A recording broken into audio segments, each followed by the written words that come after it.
ಸಿಟಿಯ ಜೀವನಾಡಿ ಎನಿಸಿರುವ ಹೋಟೆಲ್ ಉದ್ಯಮಕ್ಕೆ ಈಗ ವಾಣಿಜ್ಯ ಎಲ್ಪಿಜಿ ಸಿಲಿಂಡರ್ ಕೊರತೆಯ ಬಿಸಿ ತಟ್ಟಿದೆ. ಗ್ಯಾಸ್ ಪೂರೈಕೆಯಲ್ಲಿ ಉಂಟಾಗಿರುವ ಭಾರೀ ವ್ಯತ್ಯಯದಿಂದಾಗಿ ಹೋಟೆಲ್ಗಳನ್ನು ನಡೆಸುವುದು ದುಸ್ತರವಾಗಿದ್ದು, ಈ ಸಮಸ್ಯೆಯನ್ನು ಬಗೆಹರಿಸುವಂತೆ ಕೋರಿ ಬೆಂಗಳೂರು ಹೋಟೆಲ್ಸ್ ಅಸೋಸಿಯೇಷನ್ ಪ್ರಧಾನಿ ನರೇಂದ್ರ ಮೋದಿ ಅವರಿಗೆ ಪತ್ರವನ್ನು ಬರೆದಿದ್ದಾರೆ.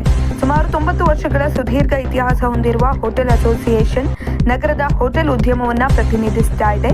ಸದ್ಯ ಬೆಂಗಳೂರಿನಲ್ಲಿ 40,000ಕ್ಕೂ ಹೆಚ್ಚು ಹೋಟೆಲ್ಗಳು ಕಾರ್ಯನಿರ್ವಹಿಸುತ್ತಿದ್ದು, ಇವೆಲ್ಲವೂ ಈಗ ವಾಣಿಜ್ಯ ಎಲ್ಪಿಜಿ ಗ್ಯಾಸ್ ಕೊರತೆಯಿಂದಾಗಿ ಗಂಭೀರ ಸಂಕಷ್ಟವನ್ನು ಎದುರಿಸುತ್ತಿವೆ.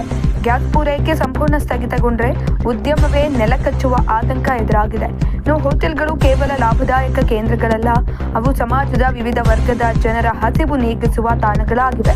ಹೋಟೆಲ್ ಉದ್ಯಮಕ್ಕೆ ಹೊಡೆತ ಬಿದ್ದಿದ್ದರೆ ಅದು ಕೇವಲ ಮಾಲೀಕರಿಗೆ ಮಾತ್ರವಲ್ಲ, ಅದರ ಮೇಲೆ ಅವಲಂಬಿತರಾಗಿರುವ 6 ಲಕ್ಷಕ್ಕೂ ಹೆಚ್ಚು ಉದ್ಯೋಗಿಗಳ ಬದುಕಿನ ಮೇಲೆ ಗಂಭೀರ ಪರಿಣಾಮ ಬೀರಲಿದೆ. ಅಲ್ಲದೆ ಹೋಟೆಲ್ಗಳಲ್ಲಿ ಹಣ್ಣು, ತರಕಾರಿ ಹಾಗೂ ಹಾಲಿನ ಬಳಕೆ ಗಣನೀಯವಾಗಿರುವುದರಿಂದ ರೈತರು ಬೆಳೆದ ಉತ್ಪನ್ನಗಳ ಬೇಡಿಕೆ ಕುಂಠಿತಗೊಂಡು ಅವರು ಕೂಡ ಸಂಕಷ್ಟವನ್ನು ಎದುರಿಸುವಂತೆ ಆಗುತ್ತಾ ಇದೆ ಅಂತ ಅಸೋಸಿಯೇಷನ್ ಕಳವಳವನ್ನು ವ್ಯಕ್ತಪಡಿಸಿದೆ. ಕನಿಷ್ಠ 50% ಸರಬರಾಜು. ದಿನನಿತ್ಯದ ಅವಶ್ಯಕತೆಯಲ್ಲಿ ಕನಿಷ್ಠ 50% ಎಲ್ಪಿಜಿ ಗ್ಯಾಸ್ ಅನ್ನು ಯಾವುದೇ ವ್ಯತ್ಯಯವಿಲ್ಲದೆ ಪೂರೈಸಲು ಕ್ರಮ ಕೈಗೊಳ್ಳಬೇಕು. ಪ್ರಧಾನಿ ಭೇಟಿಗೆ ಅವಕಾಶ. ಉದ್ಯಮ ಎದುರಿಸುತ್ತಿರುವ ನೈಜ ಸಮಸ್ಯೆಗಳ ಕುರಿತು ಚರ್ಚಿಸಲು ಪ್ರಧಾನಿಯವರ ಅಪಾಯಿಂಟ್ಮೆಂಟ್ ಕೋರಲಾಗಿದೆ. ತುರ್ತು ಕ್ರಮ. ಗ್ಯಾಸ್ ಕೊರತೆಯಿಂದಾಗಿ 40,000 ಹೋಟೆಲ್ ಮಾಲೀಕರು ಬೀದಿಗೆ ಬೀಳದಂತೆ ರಕ್ಷಿಸಬೇಕು ಅಂತ ಮನವಿಯನ್ನ ಮಾಡಲಾಗಿದೆ.